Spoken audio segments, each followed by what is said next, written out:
اب عذاب قبر جو ہے، قبر کے اندر جو انسان کا عذاب ہے، تو وہ بھی عالم برزخ کا عذاب ہے۔ میرے رسول کریم صلی اللہ تعالی علیہ وسلم نے کچھ چیزوں سے پناہ مانگی ہے۔ خود حضور نے، رسول کریم علیہ الصلوۃ والسلام نے پناہ مانگی۔ حضور فرمانے لگے، اے اللہ مجھے کنجوسی سے، بخیلی سے پناہ عطا فرما۔ اور حضور نے باقاعدہ پناہ مانگی ہے کہ اے اللہ مجھے ارذل العمر ہونے سے پناہ میں رکھ، جب عمر اتنی زیادہ ہو جائے کہ وجود کے حصے کام کرنا چھوڑ جائیں، اس سے پناہ مانگی۔ اور خود میرے نبی پاک علیہ السلام نے قبر کے عذاب سے پناہ مانگی۔ یہ تعلیم امت کے لیے کہ تم بھی پناہ مانگو عذاب قبر سے۔ قبر کا عذاب برحق ہے۔ قبر کے لیے تیاری کر کے رکھنا، اپنی قبر کو یاد رکھنا، مر جانے کو یاد رکھنا۔ حضرت سعد بن معاذ رضی اللہ تعالیٰ عنہ کا جب جنازہ تھا تو صحابہ کرام فرماتے ہیں حضور نے نماز جنازہ کی امامت فرمائی تو قبر کے تیار ہونے میں کچھ دیر تھی، تو رسول کریم صلی اللہ علیہ وسلم زمین پر بیٹھ گئے اور ایک لکڑی سے حضور زمین کریدنے لگے۔ ہم وہ انتظار تھے کہ اللہ کے رسول صلی اللہ علیہ وسلم سر مبارک اٹھائیں، ہمیں کو نصیحت کریں۔ فرماتے حضور نے سر اقدس اٹھایا تو حضور کی آنکھوں میں آنسو تھے، اور رو کے حضور فرمانے لگے، رو کے کہ اس قبر کے عذاب سے رب کی پناہ مانگو اور اس کے لیے تیاری کر لو، یہ بڑا سخت دن ہے۔ رو کے حضور نے فرمایا، رو کے۔ آج تو لوگ مذاق بناتے ہیں، کچھ فقیر صوفی درویش کہلانے والے بھی، وہ کہتے ہیں جو مولوی بتا رہے ہیں نا قبر میں بچھو ہوں گے، سانپ ہوں گے، یہ تو مولوی اپنی قبر بتا رہا ہے، ہمارا اس سے کیا لینا دینا ہے۔ خدا سے ڈریں۔ وہ چیزیں جو احادیث مبارکہ میں آ گئیں، جس سے نبی پاک نے ہمیں ڈرایا، ہمیں سمجھایا، آپ اس تنبیہ کو، اس نصیحت کو آپ اس رنگ میں لیں گے کہ مذاق بنایا جائے گا دین کا، بجائے اس کے کہ اس سے ڈرا جائے۔ حضرت سیدنا برا بن عازب رضی اللہ تعالی عنہ ارشاد فرماتے ہیں کہ میں نے نبی پاک صلی اللہ تعالی علیہ وآلہ وسلم سے خود اس بات کو سنا ہے۔ خود رسول کریم صلی اللہ علیہ وسلم نے فرمایا۔ حضرت زید بن ثابت رضی اللہ تعالی عنہ بھی اس بات کے راوی ہیں، فرماتے ہم جا رہے تھے تو 5-6 قبریں تھی، تو حضور نے فرمایا کن کی قبریں؟ ہم نے عرض کی یا رسول اللہ صلی اللہ علیہ وسلم یہ کافروں کی قبریں، یہ صحیح مسلم میں حدیث موجود ہے، کفار کی قبریں۔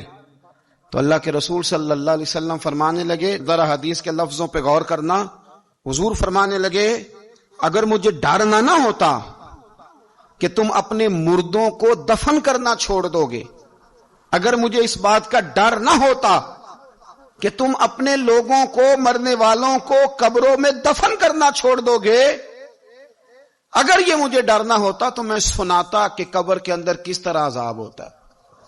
تمہیں دنیا میں رہ کے میں سناتا، پر ڈر ہے کہ کہیں تم اپنے مرنے والوں کو قبروں میں دفن کرنا چھوڑ ہی نہ دو، اس لیے میں تمہیں یہ بات نہیں بتاتا۔ اور میرے رسول کریم صلی اللہ تعالی علیہ وآلہ وسلم نے پھر ارشاد فرمایا، اپنے غلاموں کی طرف نظر فرمائی، یہ بات کہہ کے کہ اگر مجھے ڈر نہ ہوتا کہ تم دفن کرنا چھوڑ دو گے تو تمہیں میں سنا دیتا کہ قبر میں کیا عذاب ہوتا ہے۔ پھر حضور نے صحابہ سے فرمایا چلو بھائی دوزخ کے عذاب سے اللہ کی پناہ مانگو۔ تو سب کہنے لگے ہم دوزخ کے عذاب سے اللہ کی، صحابہ نے کہا ہم دوزخ کے عذاب سے اللہ کی پناہ مانگتے ہیں۔ پھر نبی پاک صلی اللہ تعالی علیہ وسلم نے ارشاد فرمایا تم سب کہو کہ ہم قبر کے عذاب سے اللہ کی پناہ مانگتے ہیں۔ تو صحابہ نے کہا ہم قبر کے عذاب سے اللہ کی پناہ مانگتے ہیں۔ پھر میرے رسول پاک علیہ الصلوۃ والسلام نے فرمایا تم کہو، سارے یہ کہو کہ ہم ظاہری اور باطنی فتنوں سے اللہ کی پناہ مانگتے ہیں۔ تو صحابہ نے کہا کہ ہم ظاہری اور باطنی فتنوں سے اللہ کی پناہ مانگتے ہیں۔ پھر میرے محبوب علیہ السلام نے فرمایا تم کہو کہ ہم دجال کے فتنے سے اللہ کی پناہ مانگتے ہیں۔ تو صحابہ کرام نے کہا کہ اے اللہ ہم دجال کے فتنے سے تیری پناہ تیری پناہ میں آتے ہیں۔ نبی پاک علیہ السلام نے یہ الفاظ کہہ کے یہ بات بتلا کے ہمیں سمجھا دیا، ہمیں قائل فرمایا محبوب نے۔ تو یاد رکھنا، اس بات کو اچھی طرح سمجھ لینا کہ اگر مجھے ڈر نہ ہوتا کہ تم اپنے مردوں کو دفن کرنا چھوڑ دو گے تو تمہیں بتلا دیتا کہ قبر میں کتنا سخت عذاب ہوتا ہے۔ میرے عزیز، کچھ لوگ ایسے ہیں جن سے عذاب قبر ہوگا ہی نہیں۔ میرے رسول کریم صلی اللہ تعالی علیہ وسلم نے ارشاد فرمایا کہ جو اللہ کے رستے میں شہید ہو گیا، یہ سنن نسائی میں موجود ہے. اسے عذاب قبر نہیں ہوگا، بلکہ ایک حدیث میں تو فرمایا حساب کتاب ہی نہیں ہوگا، اللہ بغیر سوال جواب کے جنت عطا فرما دے. کچھ لوگوں کو لوگوں کی بخشش پہ بھی مسئلہ ہی بنتا ہے کہ کوئی بخشا نہ جائے. اور ایک صاحب کہہ رہے تھے جی یہ کیا معاملہ ہے کہ جمعے کو بندہ مر گیا یا فلانا ہو گیا تو اس سے حساب کتاب نہیں ہوگا، اتنے بڑے جرم لوگوں نے اتنے پاپ، اور جمعے کو مر گیا تو بخشا جائے گا. تو میں نے کہا جرموں کا بھی اسے حساب اللہ لے لے گا، لیکن میاں حساب کتاب کی ڈیوٹی نہ اللہ کی ہے تو بہتر یہ ہے کہ اسی کے ہاتھ میں رہے، تو نہ اپنے ہاتھ میں لینے کی کوشش کر. سنن ترمذی کی حدیث. ہمیں پتہ نہیں کیا مصیبت ہے، ہمیں پتہ نہیں کیا مسئلہ ہے. ایک جنازے سے میں نکلا، آپ یقین کریں کبھی کبھی کلیجہ پھٹ جاتا ہے. میں ایک جنازے سے نکلا تو میرے ساتھ ایک بندہ جنازہ پڑھ کے نکلا تو کہنے لگا جی پیر صاحب دیکھیں آج کتنی دنیا آئی ہے، حالانکہ یہ بندہ اس طرح کا تھا، اس طرح کا تھا، اس طرح کا تھا. میں نے اسے کہا یار تجھے تو فکر ہی لگ گئی ہے کہیں جنت میں چلا ہی نہ جائے. تو اس طرح کرنا، جنت کے دروازے کے سامنے کھڑے ہو جانا ڈنڈا لے کے کہ میں نے نہیں جانے دینا. شرم آنی چاہیے ہمیں. اللہ فرماتے ہیں جنت اتنی چوڑی ہے جتنے زمین و آسمان، اس کی چوڑائی زمین اور آسمان کے برابر ہے. تو ہم تو اپنے علاوہ کسی کو جانے نہیں دینا چاہتے جنت میں. اور بس کریں، جنت خدا کا فضل ہے، اور اللہ فرماتے ہیں میرا فضل میں جسے چاہتا ہوں عطا کرتا ہوں. یہ سنن ترمذی کی حدیث، اور اس کے راوی حضرت عبداللہ ابن عمر رضی اللہ تعالیٰ عنہ. نبی پاک علیہ السلام نے فرمایا جو مسلمان جمعے کے دن یا جمعے کی رات کو فوت ہو اس کو اللہ تعالیٰ قبر کی آزمائش سے محفوظ رکھتا ہے. جو جمعے کی رات فوت ہو جائے یا جمعے والے، یعنی جمعے رات اور جمعے کی درمیانی رات چلا جائے یا جمعے والے، تو اللہ اسے عذاب قبر سے. تو میرے عزیز جو بندہ شہید ہو اس سے عذاب قبر نہیں ہوتا، جو آدمی جمعے کے دن یا جمعے کی رات چلا جائے اسے بھی عذاب قبر نہیں ہوتا.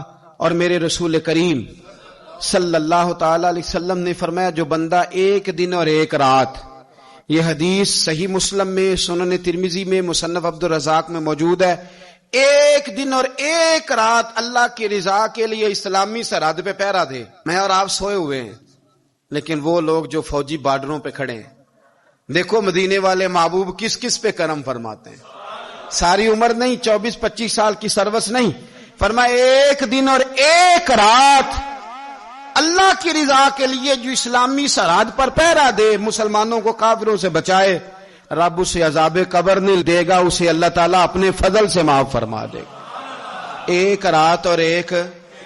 آپ کیا سمجھتے ہیں کہ ان فوجیوں کی کوئی چھوٹی شان ہے؟ ان کا کوئی چھوٹا مرتبہ ہے؟ ایک دن اور ایک رات اگر یہ پہرا دیں تو اللہ انہیں اتنا انعام عطا کرتا ہے.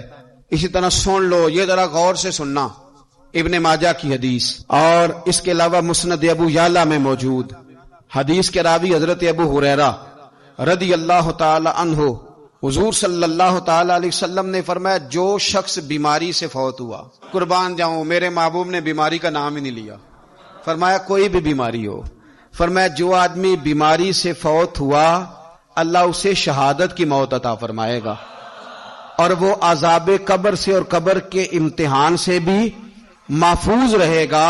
اور حضور فرماتے ہیں اس کو صبح اور شام جنت کے باغوں میں سے رزق دیا جائے گا.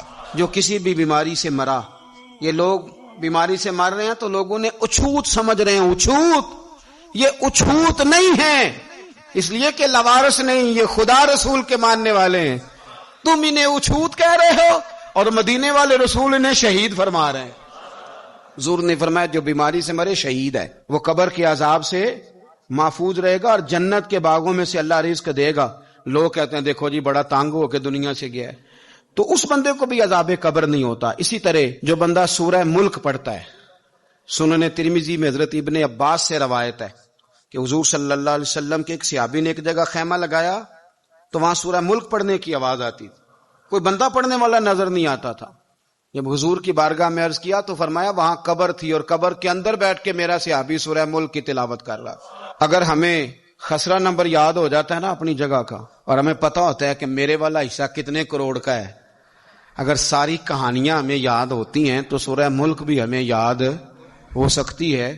موبائل پہ اس کو ریکارڈ کر لیں، پھر اس کو سنیں کبھی بھی سورہ ملک میں. اور ہمارے سلسلہ عالیہ میں تو سورہ ملک وظیفہ ہے. ہمارے الوظیفۃ الکریمہ میں اعلیٰ حضرت نے لکھا ہے کہ رات کو سورہ ملک اور سورہ یاسین کے بغیر سونا نہیں.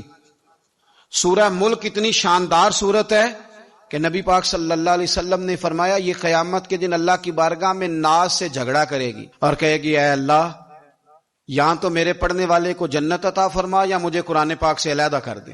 میرے رسول کریم علیہ السلام نے مومن کی قبر کا حال بھی بتایا۔ سنن ترمذی میں صحیح ابن حبان میں حضرت ابو ہریرہ رضی اللہ تعالی عنہ بیان کرتے ہیں کہ حضور صلی اللہ علیہ وسلم نے فرمایا جب میت کو قبر میں رکھا جاتا ہے تو اس کے پاس سیاہ رنگ والے اور نیلی آنکھوں والے دو فرشتے آتے ہیں اور اس کو اٹھا کے بٹھاتے ہیں۔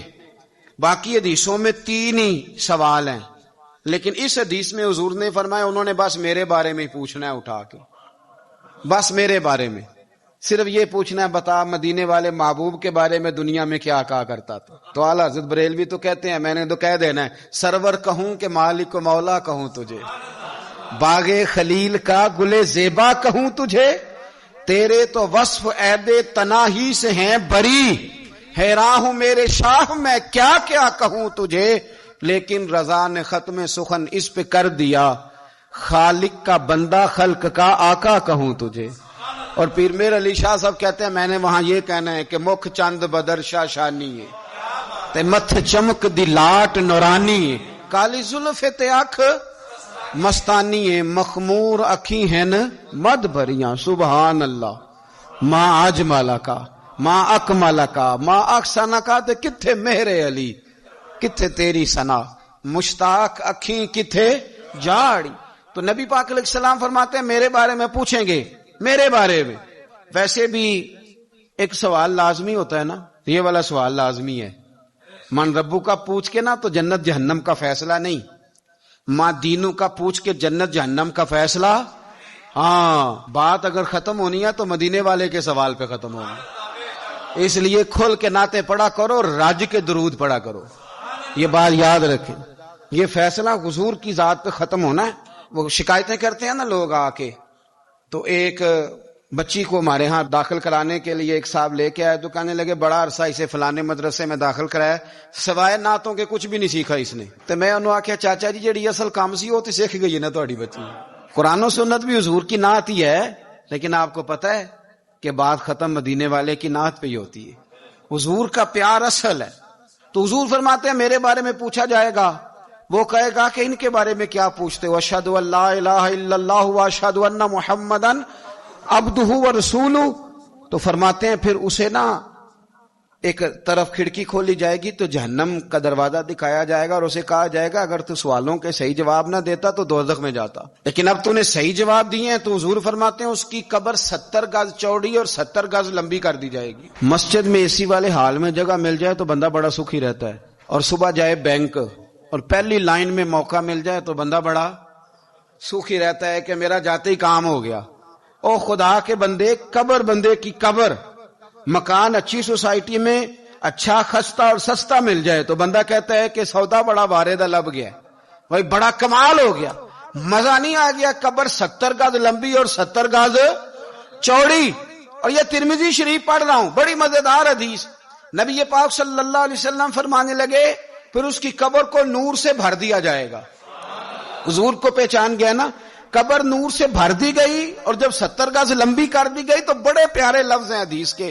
حضور فرماتے ہیں وہ بندہ پھر فرشتوں سے ایک بات کہے گا، عربی میں بھی ہے اردو میں بھی ہے، وہ میرا دل کرتا ہے پنجابی میں بتاؤں۔ وہ نا فرشتوں سے وہ بندہ کہتا ہے جب قبر ہو گئی نا 70 گز لمبی 70 گز چوڑی اور نور سے بھر گئی، قربان جائیں، حضور فرماتے ہیں وہ مردہ وہ جو قبر میں پہنچا ہے جب اس کی قبر کو یہ شان ملتی ہے تو فرشتوں سے پتہ کیا کہتا ہے، کہتا ہے میں گھر نہ دسا وہاں جا کے، یہ ذرا گھر نہ بتاؤں دوڑ کے، یہ ذرا میں اپنے گھر بتاؤں بھاگ کے کہ اللہ نے بڑی خیر کر دی، اپنی اماں نہ دسا وہاں، میں بچوں کو بتا کے آؤں کہ موج بن گئی ہے، میں بتاؤں اپنی بیوی کو، بتاؤں اپنے بہن بھائیوں کو، میں گھر نہ دسا وہاں۔ قربان جائیں میرے رسول کریم فرماتے ہیں فرشتے اس سے کہتے ہیں نہیں تو کسی کو نہ بتا، نم کا نومت العروس، تو اس طرح سو جا جس طرح پہلی رات کی دلہن سویا کرتی، وہ بڑے چاؤں میں سوتی ہے، وہ بڑے پریم میں سوتی ہے، نئی زندگی کا آغاز ہوتا ہے تو سوتی ہے، اور فرشتے کہتے ہیں اب تجھے وہی آ کے جگائے گا جو تیرے اہل میں تجھے سب سے زیادہ محبوب ہوگا، جو تجھے سب سے زیادہ محبوب ہوگا. میرا تو ایمان ہے کہ ہمیں تو قبر سے آ کے جگائیں گے بھی مدینے والے رسول. کہیں گے آؤ غلاموں چلیں، آؤ غلاموں. اور وہ کشمیر کے رومی وقت نے میاں صاحب نے کہا تھا بعد مرن دے قبر میری تے میرے اپیرا جے کر پامے پھیرا. آپ حسن دیکھیں کلام کا اور انداز دیکھیں.